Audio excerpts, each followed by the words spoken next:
she was the most seductive, sexual image of woman ever committed to celluloid. When Hollywood bored her, she walked out on Hollywood. When men bored her, she walked out on them. She's the only unrepentant hedonist, the only pure pleasure seeker I think I've ever known. And this comes over in her films.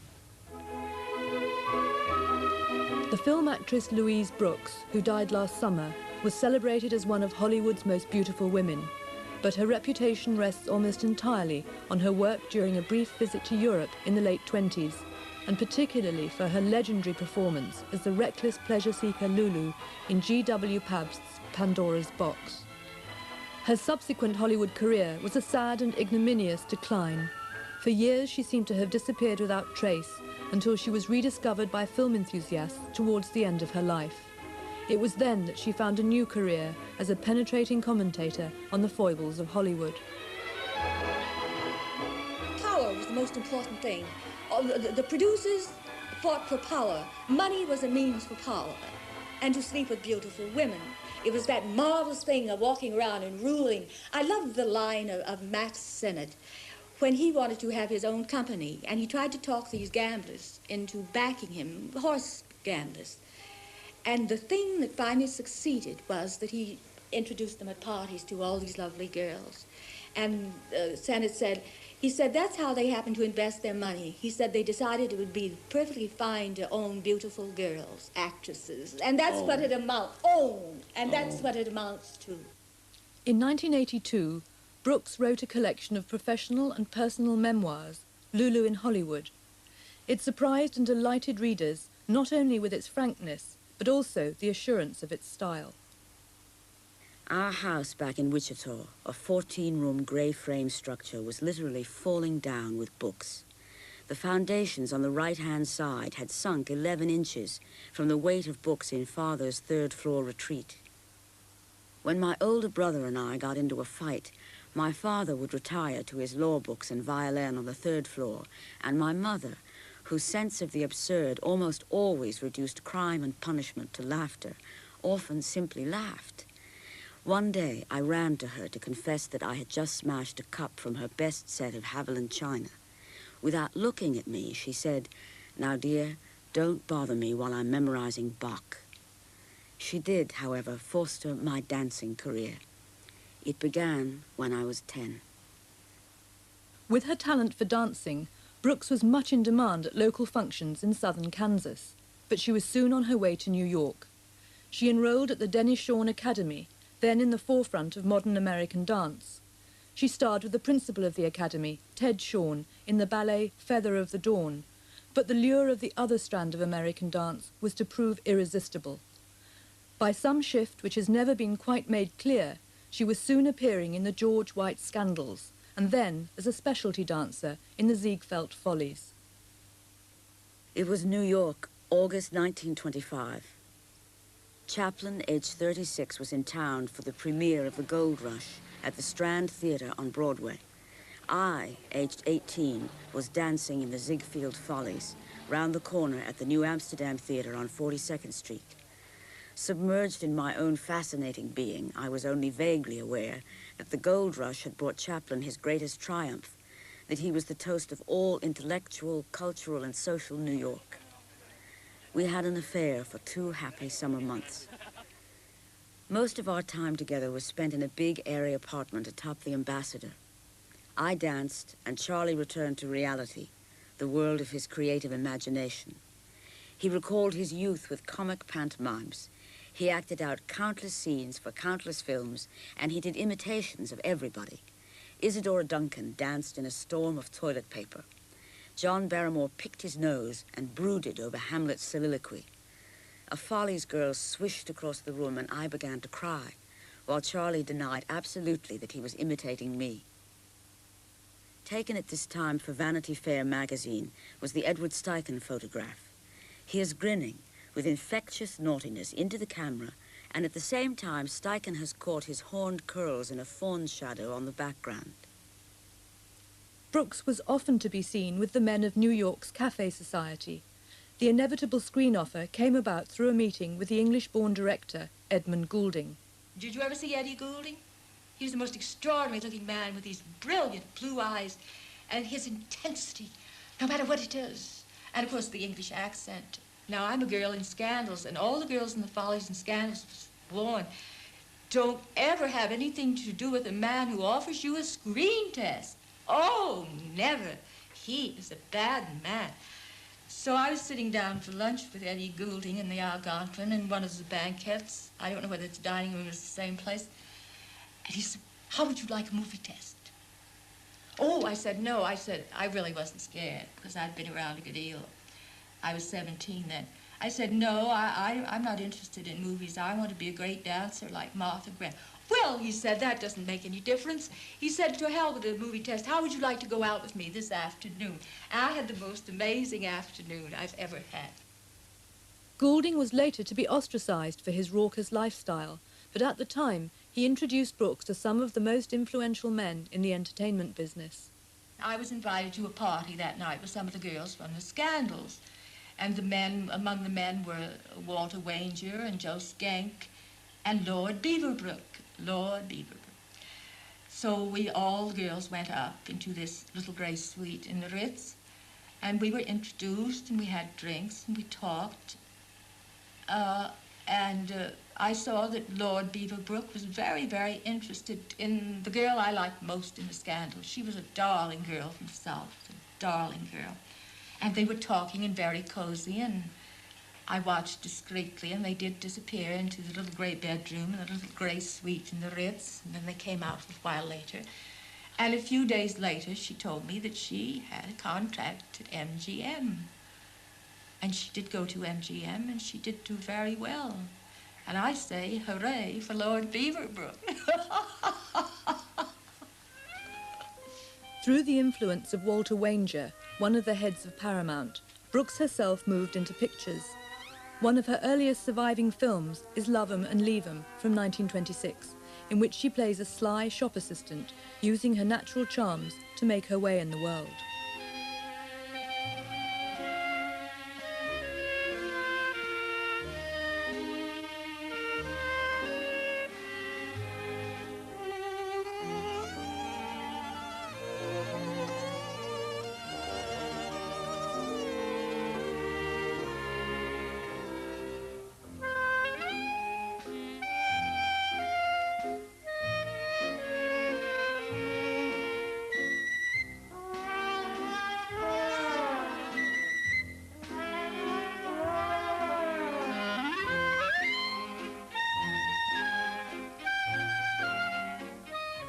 Brooks made an instant impact with the fan magazines of the period. Describing Louise presents its difficulties. She is so very Manhattan, very young, exquisitely hard-boiled. Her black eyes and sleek black hair are as brilliant as Chinese lacquer. Her skin is white as a camellia. Her legs are lyric. She is just 19. For my third picture, she explained, shifting herself languidly, I'm supposed to play opposite W.C. Fields in the old army game. I've played with Bill before in the Follies. Now they want me to play opposite him over there. But I'm not going to. But they've announced you in the cast, I protested weakly. Yes, said Louise, I know they have. They think I'm going to play it, but I'm not. I don't want to play a part where I race around a funny man all the time, and I won't.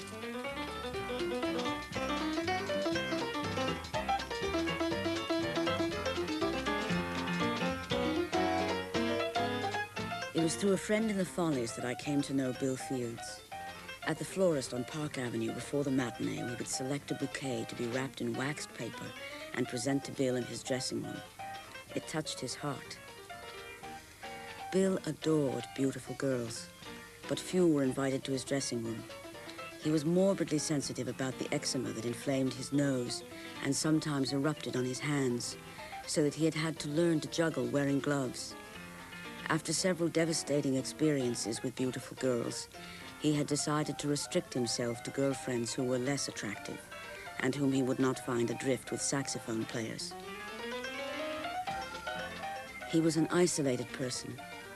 Years of traveling alone around the world with his juggling act taught him the value of solitude and the release it gave his mind. Most of his life will remain unknown. Racing around a funny man did have its compensations, however. Directing the film was a young man dubbed by Anita Loos the Beau Brummel of the era, Edward Sutherland. Brooks married him in 1927. By now, Paramount thought her a potential star, but it was with some reluctance that she moved to Hollywood. Eddie Sutherland my husband gave absolutely the best parties in Hollywood.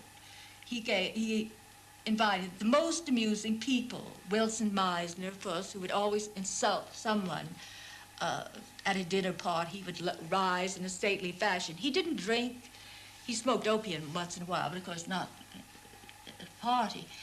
But he had the most amusing people in Hollywood, Eddie did. He always had the best writers, and then he would have Irving Thalberg and Norma Shearer, and I was supposed to be very sophisticated in Hollywood.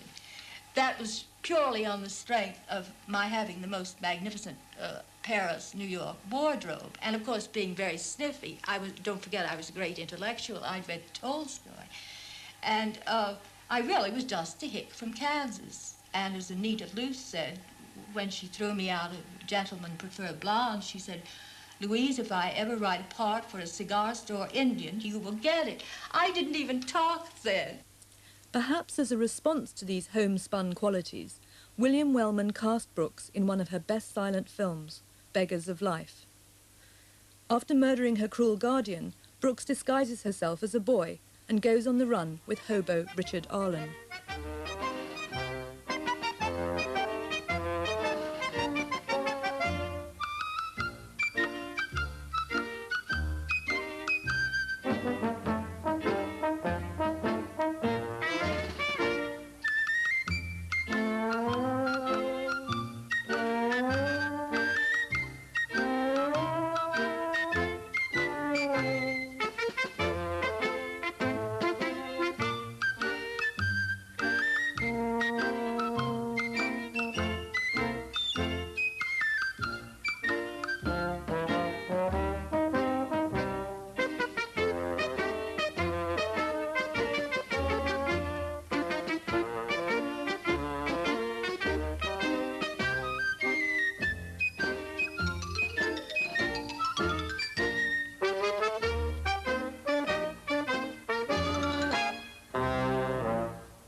Having finished with our particular scenes early one night, Dick Arlen surprised me by asking me to have a drink. I was surprised partly because Dick was the undefiled type who did not touch booze, and also because his winning smile concealed a strong dislike for me. His jaw muscles twitched as he hunched close to me to deliver his monologue. "It sure is too bad about your getting a divorce from a swell guy like Eddie Sutherland and a swell director," he said. "When you're not his wife anymore, everybody expects Paramount to fire you. They don't know you're a pet of the front office." Funny thing, I've been working at Paramount for 3 years. A damn fine actor, too, and I make a stinking $400 a week, while you ride around in your damn Lincoln Town car with its damn black satin finish. Why, you can't even act. You're not even good looking. You're a lousy actress, and your eyes are too close together.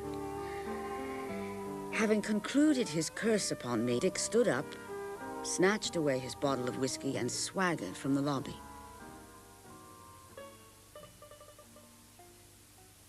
In April 1928, I divorced Eddie Sutherland, leaving a pretty house in Laurel Canyon, where we'd done a lot of entertaining, for a lonely suite in the Beverly Wilshire Hotel.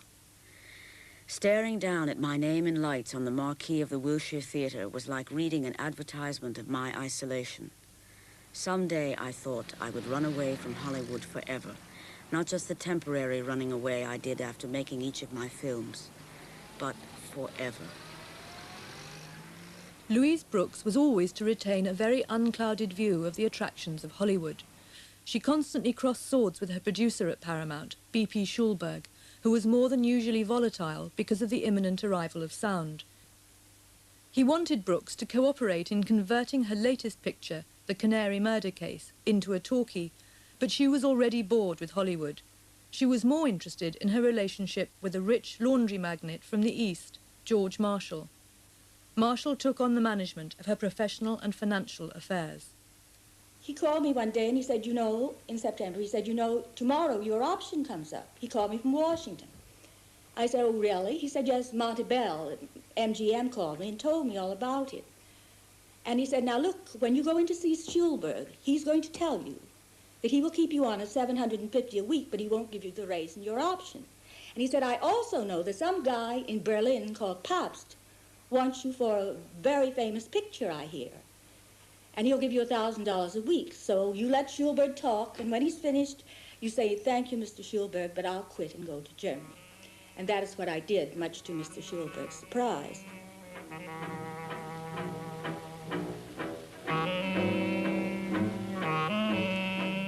At the Eden Hotel, where I stayed in Berlin, the cafe bar was lined with the higher-priced trollops. The economy girls walked the streets outside. On the corner stood the girls in boots advertising flagellation. Actors' agents pimped for the ladies in luxury apartments in the Bavarian Quarter. Racetrack touts at the Hoper Garden arranged orgies for groups of sportsmen. The nightclub El Dorado displayed an enticing line of homosexuals dressed as women. At the Molly, there was a choice of feminine or collar-and-tie lesbians. Collective lust roared unashamed at the theater. In the Review, Chocolate Kiddies, when Josephine Baker appeared naked except for a girdle of bananas, it was precisely as described by Wedekind. They rage there as in a menagerie when the meat appears at the cage. The project which had drawn Louise Brooks to Berlin was a film version of Wedekind's classic play, Pandora's Box. As a panorama of depravity and lowlife, the play was particularly appropriate to the decadence of Berlin in the late 20s. At the time Wedekind produced Pandora's Box in Berlin around the turn of the century, it was detested, condemned, and banned. It was declared to be immoral and inartistic. If in that period, when the sacred pleasures of the ruling class were comparatively private, a play exposing them had called out the dogs of law, how much more savage would be the attack upon a film faithful to Wedekind's text, which was made in 1928 in Berlin, where the ruling class publicly flaunted its pleasures as a symbol of wealth and power. The new Wedekind film was in the hands of G.W. Pabst, an outstanding German director with a suitably unsentimental moral outlook. His crucial decision was the casting of the central character, the amoral pleasure seeker, Lulu. Having seen Brooks in the 1928 film A Girl in Every Port, he decided to summon her to Berlin. We met on the platform of the station Am Zoo, and I don't know, it was just as if we'd known each other forever.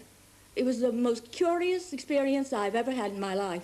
He understood me absolutely perfectly because that really was his genius. What was it that Pabst saw in her that convinced him that this was the person to play the part of Lulu? Well, the part of Lulu is sort of beautiful, destructive character. And if you looked at Louise Brooks, you can find all those things in her. And she conveyed it really quite beautifully, effectively.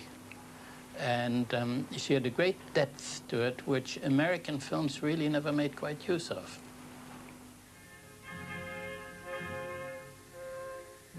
Lulu is not a real character, Wedekind said in a commentary, but the personification of primitive sexuality who inspires evil unaware. She plays a purely passive role. Besides daring to show the prostitute as the victim, Mr. Pabst went on to the final damning immorality of making his Lulu as sweetly innocent as the flowers that adorned her costumes and filled the scenes of the play.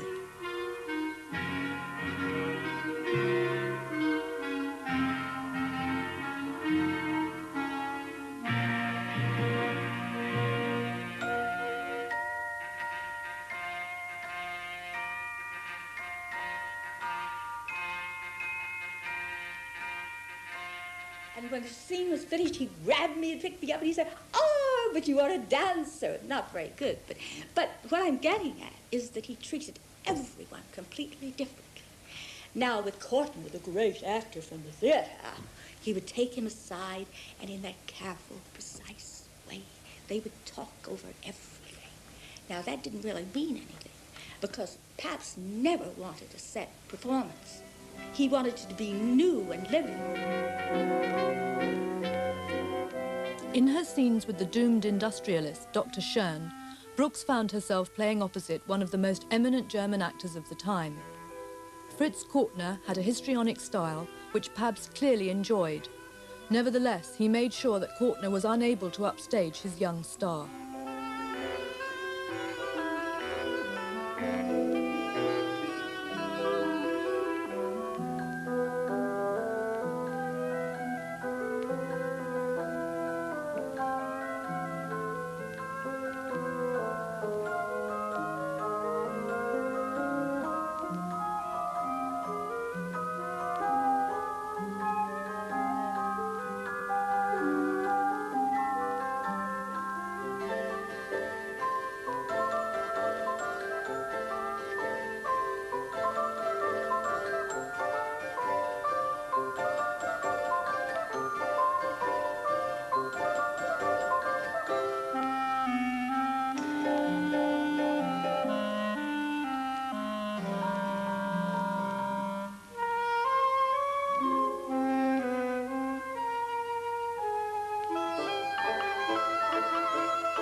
You see, Kortner wasn't giving his set performance at all. Of course, any director can keep an actor fresh, but he always treated Kortner as if he was going to do exactly the way Kortner. And very odd, Kortner began to bellyache about his back, this marvelous back being humped over in so many scenes. And he said, but you're only shooting Miss Brooks. That started the thing that he was spoiling me. And each person, this was a difficult picture because they were all difficult. The old man was difficult. He was always getting drunk. Schultz, he was a marvelous actor. But he should be, right? Yes. He should be. I was a dirty old man. Yeah, and he even smelled the part. Maybe your father, Oh, he was perfect. He stunk. But the one he had real trouble with was Alice Robert. Her husband had put some money in the picture. She was a Belgian. She spoke just enough English to insult me, and she was very tall and precise. And did she have any idea that she was to play a lesbian? No, that's the joke.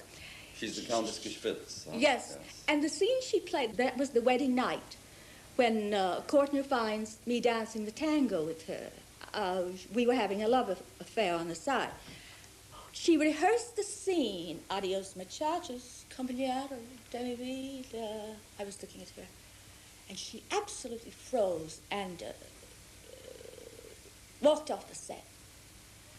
And Pabst looked, he was always very calm, and I thought, gee, this is pretty funny, because I'd known lesbians all my life. But I thought, now what the hell's he gonna do? He went off, and I saw them talk, she in her black satin dress. And pretty soon they came back, and she was smiling, and this is what he did. He let her look as cross as possible when in a two-shot with me, because it was marvelous. She looked like a very repressed lesbian who was hiding it. Kind of that glare.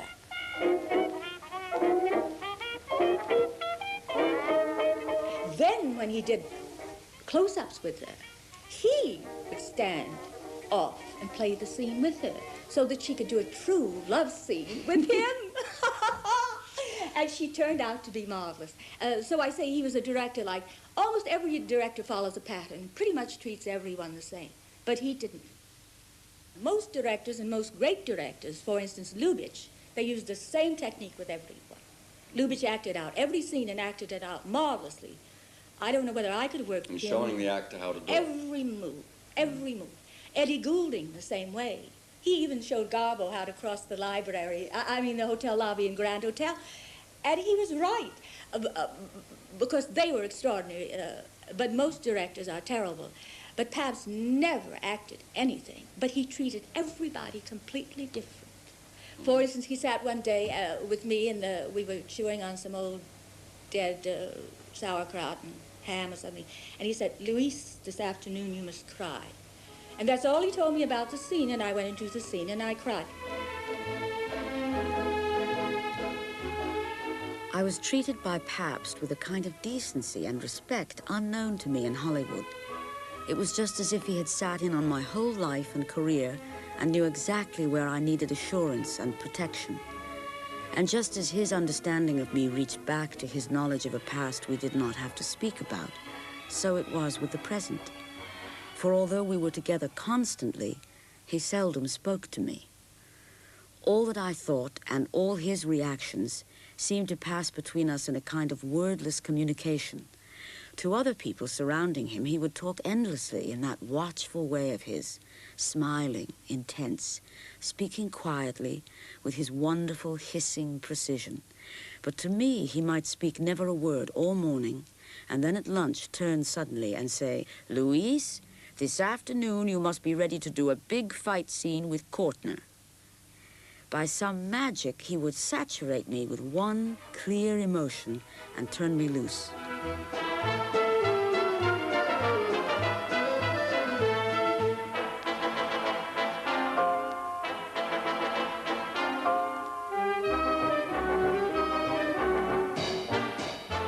Fritz Courtner hated me.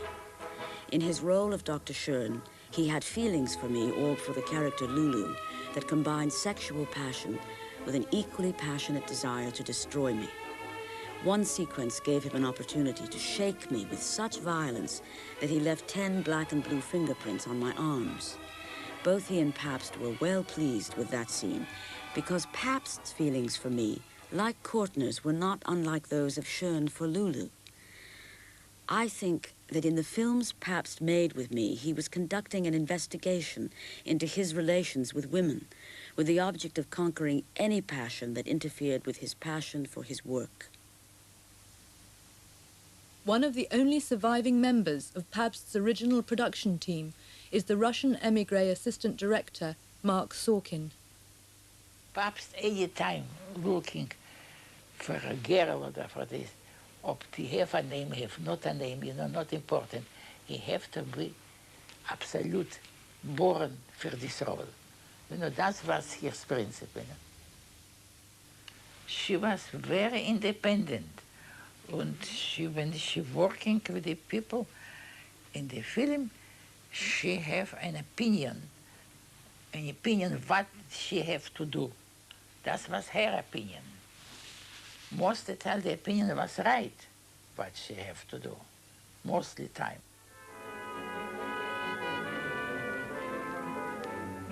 With gross overconfidence in my rights and power, I at first defied Pabst with arrogance. Pabst chose all my costumes with care. He wanted the actors working with me to feel my flesh under a dancing costume, a blouse and skirt, a nightgown. The morning of the sequence in which I was to go from my bath into a love scene with Franz Lederer, I came on the set wrapped in a gorgeous negligee of painted yellow silk. Carrying the bathrobe I refused to wear, I approached Mr. Pabst to receive the lash. "Louise, you must wear the bathrobe and be naked under it." "Why, I hate it," I said. "Who will know that I'm naked under that big woolly white bathrobe?" "Lederer," he said. Stunned by such a reasonable argument, I retired without another word and changed into the bathrobe.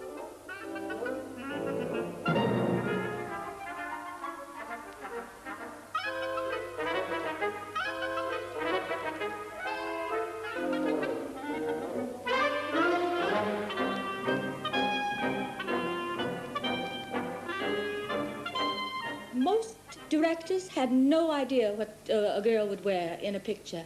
The dress designer would come down on the set with a lot of designs. The director would look at them, okay them, and that was all. He was not connected in any way, really, with the picture, except in the direction. The same about the sets. Pabst himself some days would go around if he wanted shadows. For instance, going up into the attic in London where they lived. And Pabst himself was supervised the spraying of the what to make it smoky. And everything was integrated with him. So we got back to the suit, and I said, "Well, that's my favorite suit, and it's damned expensive." And he said, "Oh, no, that's all right," he said.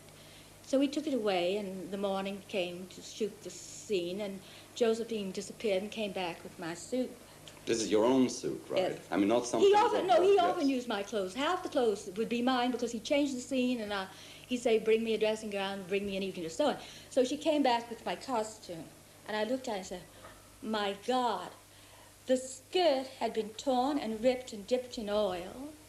The lovely blouse was a mess. The coat he threw away. I only wore the blouse, and I began to weep. I said, but that's my suit. Oh, it's the way he did things that was so amusing. Because anyone else would have gotten some ragtag, bought something, Yeah. dirtied it up. But he wanted something that was mine and I loved, so that I would feel terrible in it. And I did. Here I was in my beautiful suit, and it was ruined. So it made me feel like this, and that's how I was at the end of the picture.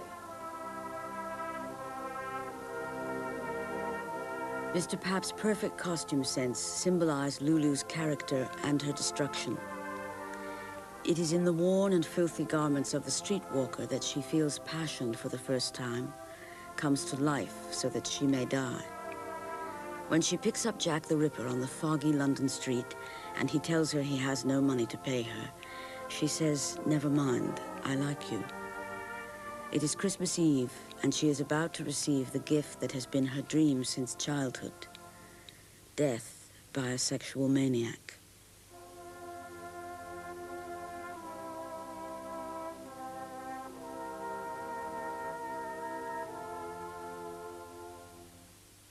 And this compounded with the fact that the man who played Jack the Ripper was someone that you found enormously attractive. Yes, Pabst was very clever about knowing whom I found attractive. The moment Diesel came on the set for something or other, I don't think he'd given him the part yet. And he saw that we just adored each other. And I think that was the happiest scene of the whole picture. And this was very intimate. There was only Diesel and I and the cameraman. And we had a lovely time between each scene. Here he is with a knife, which he's going to stick up into my interior, thrown on the table, and we'd be singing, and you would never know. You'd think we were, it was really a Christmas party.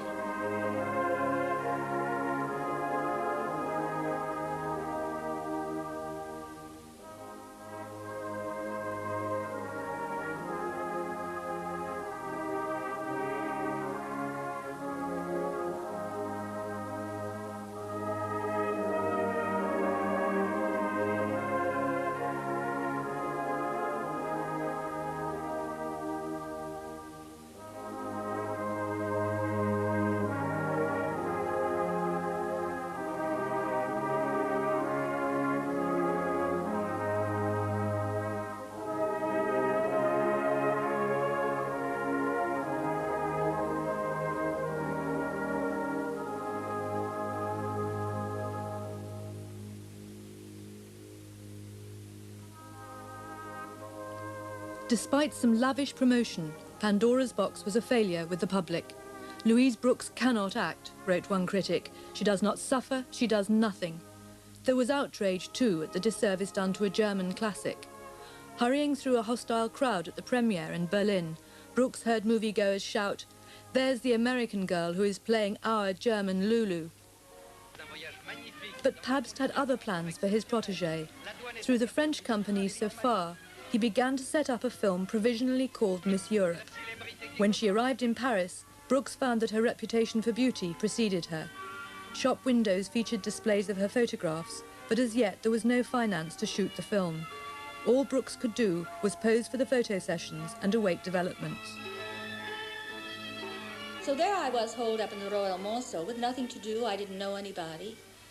And all of a sudden, Pabst appeared. He was on his way to London. And he asked me out, and this is a rather strange happening. He asked me out, and I went out with him and Dr. Pinez and somebody else, and they said, "Where do you want to go?" And I said, Chez Florence. It was a place with a colored band. And I went there every night. So we went there, and we sat down, and Pabst was displeased with me. I was drinking. His idea of a drink for me was a fruit salad in a pitcher surrounded by a little bit of champagne. And a Kaiser cup and such things. But I was drinking a brandy or something. And all over across the way, I saw Townsend Martin. He was one of the aristocrats of New York who'd gone into movies and wrote the script, incidentally, of Love 'Em and Leave 'Em. But he quit then. He didn't care. He was rich. And there he's sitting with this great English lady, the Honorable Mrs. Daisy Fellows, where she had a yacht, and Townsend, of course, loved money, like all rich people. And I told the waiter to tell Mr. Martin to come to my table. He didn't come. And Mr. Pabst, in the usual German fashion, had given me a bouquet of roses, a cluster of roses. Well, finally Townsend came over, and he was a tall, blond man, and he bent over my table. He said, "I'm terribly sorry, Louise." He said, "I couldn't leave Daisy alone." Whereupon I took this bouquet and sliced him across the face, leaving trickles from the thorns. Of blood? Blood, of course. Oh, marvelous. And he was a gentleman, and he laughed, but Mr. Pabst, I thought he was going to kill me right there, and all the men sitting at the table from so far. And Pabst said, "Oh, I'm terribly sorry." He knew Townsend. Townsend, "That's all right, all right." He said, so Mr. Pabst grabbed me and took me back to the Royal Monceau. So, what do? I'm in a terrific mood, so I decide to banish his disgust by giving the best sexual performance of my career. I jump into the hay and deliver myself to him body and soul. He acted as if he'd never experienced such a thing in his life. You know how men want to pin medals on themselves when they excite you. They get positively radiant. Next morning, Mr. Pabst was so pleased he couldn't see straight. Hoping that the affair might continue, Pabst hastily set up a new project, Diary of a Lost Girl, from a novel by Margareta Burma. But by the time he could arrange for Brooks to come to Berlin to begin filming, she had a new lover. This time I had in tow the Eskimo. But they called him the Eskimo because his hair was perfectly blonde, so that it looked like a white fur cat. He was living on a small allowance when I met him at a party. He said, "And who is this?" I said, "The Eskimo." The Baron Beek, I said. He was family. He was really a baron, but that didn't impress Pabst. So all the time we made a diary, I had Esky in tow. Diary of a Lost Girl records the downfall of a virginal girl at the hands of a callous seducer. Pabst assembled a powerful cast from his repertory of actors to fill out this pallid fable. Fritz Rasp, as you know, plays the chemist assistant who seduces me first. And came the time when we were to do the scene where he has made me promise that I will get out of bed at 11 at night and come down and meet him in the pharmacy. So Pabst went through a lot of nightgowns, and he'd feel them, and finally he picked out a nightgown. And now he said, "You've got a lot of Japanese robes at home, silk with shortness like this, but soft." Now he said, "Let's go and look in your trunk." So we went and we looked through my trunk, and he picked out a soft blue and white one. He said, "That's it."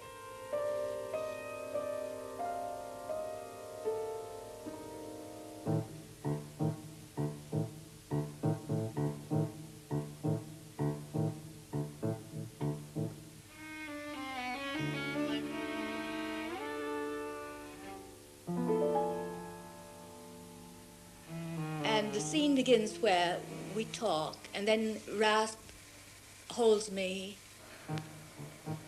and then we turn, and he was a very big man, which helped.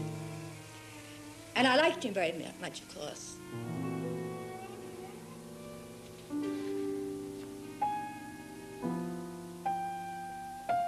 And then I faint and fall down, and just in one marvelously graceful swoop, he picks me up just like a beautiful piece of silk.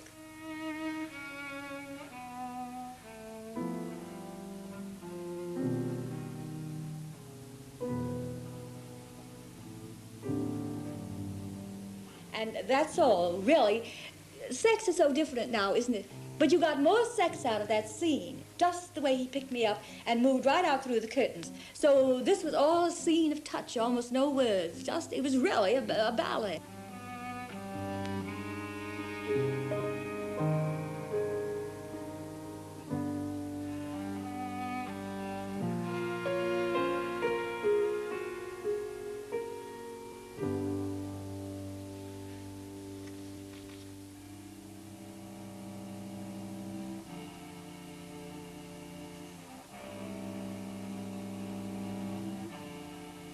It was during the making of Diary of a Lost Girl, on the last day of shooting to be exact, that Mr. Pabst moved into my future. We were sitting gloomily at a table watching the workmen while they dug a grave for the burial scene when he decided to let me have it. Some weeks before, he had met the friends, the rich Americans with whom I spent every hour away from work, and he was angry. First, because he thought they prevented me from staying in Germany, learning the language and becoming a serious actress as he wanted. And last, because he looked upon them as spoiled children who would amuse themselves with me for a time and then discard me like an old toy. Your life is exactly like Lulu's, he said, and you will end the same way. I just sat sullenly glaring at him, trying not to listen. 15 years later in Hollywood, with all his predictions closing in on me, I would hear his words again, hissing back at me.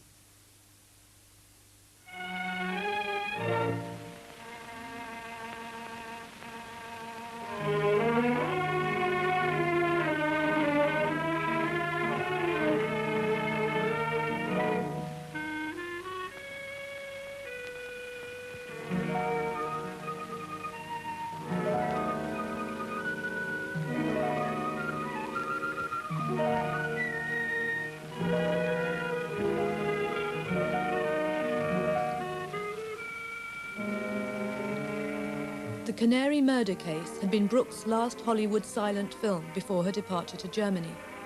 At the time, she had refused to cooperate on its conversion to sound, but when she returned to Hollywood, she found that the studio had got around the problem without her. Miss Odell, may I see you for a few moments, please? It won't get you anything, but come ahead. Thank you. Paramount had managed the conversion with considerable expense and difficulty, using a dubbed voice and, for some shots, a Louise Brooks look-alike. How much? Nothing doing, Mr. Spotswood. I've decided to marry Jimmy. I'm afraid that marriage is quite out of the question, Miss Odell. Oh, you're sure about that, are you? I'm positive. Well, how would you like me to tell the world about Jimmy's embezzling from your bank? What? You heard me. You know, Jimmy has a weakness for writing letters, and I have a weakness for using them. If Jimmy did write you a letter, you'll tear it up. Now, before I leave here.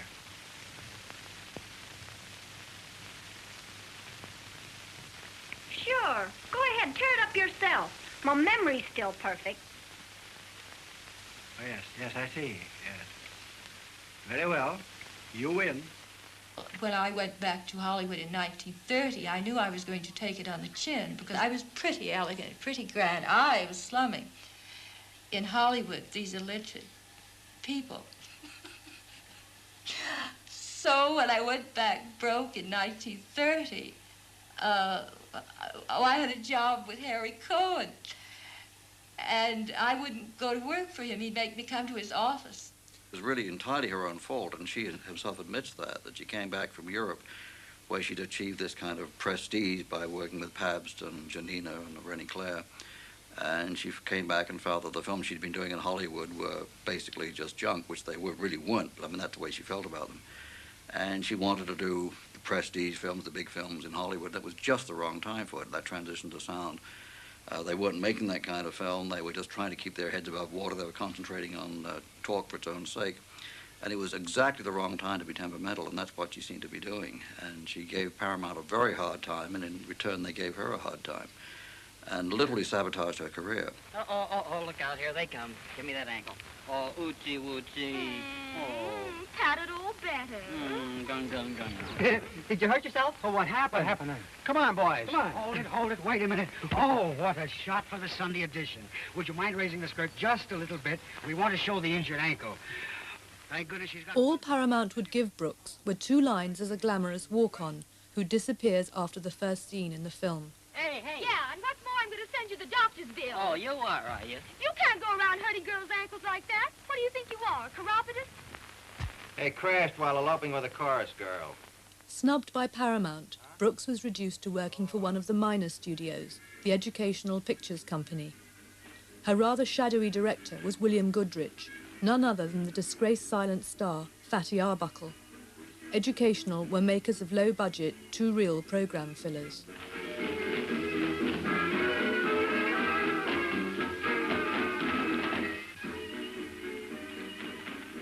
got a job to do a film at Educational.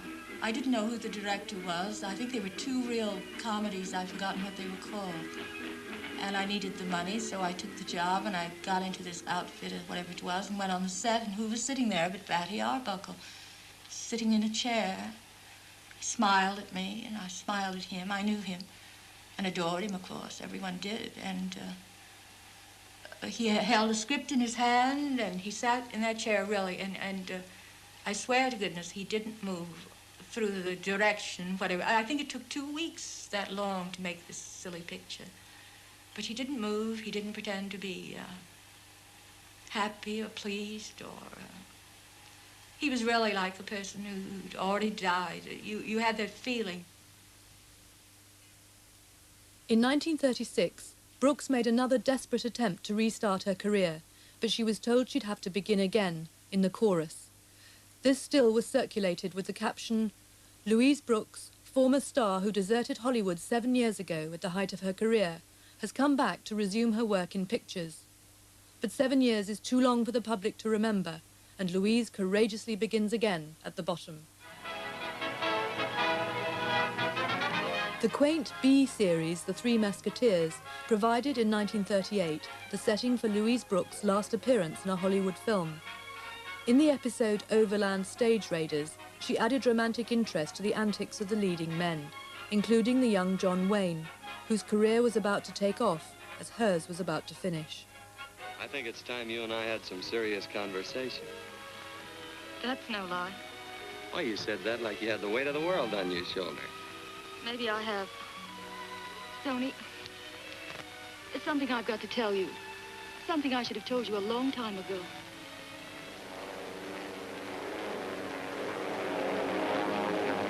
Look, somebody jumped out. There's another one. Head back to the airport. I'll see what it's all about.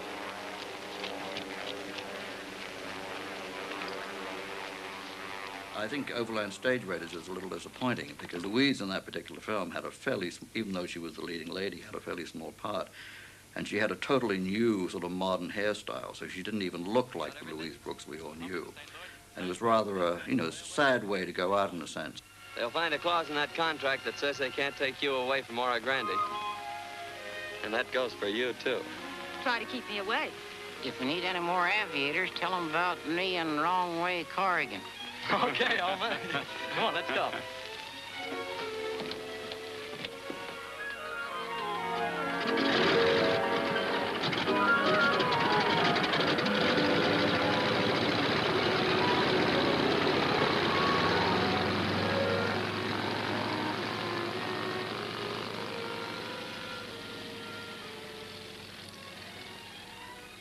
By the early 50s, Louise Brooks had become a forgotten name.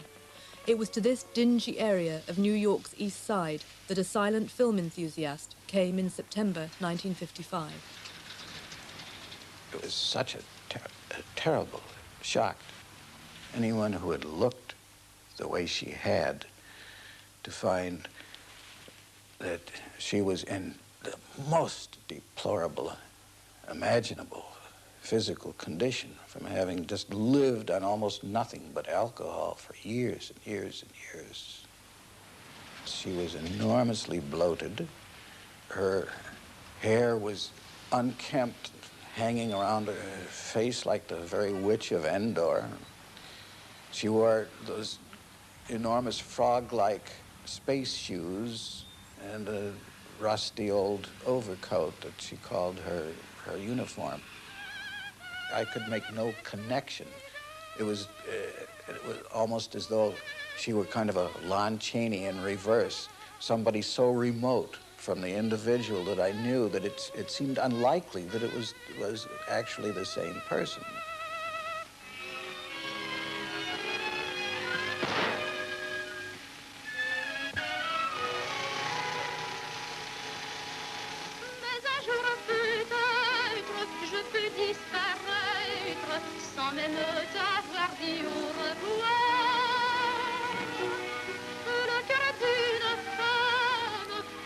Obsessed by his vision of the former star, James Card set about the rehabilitation of Louise Brooks. Central to his strategy was moving her to the respectable town of Rochester, upstate New York, where he was curator of the Eastman Museum. It was in the museum's viewing theatre that he showed Brooks many of her films for the first time, including the postscript to her European career, Miss Europe, which had finally been made as Prix de Beauté in 1930.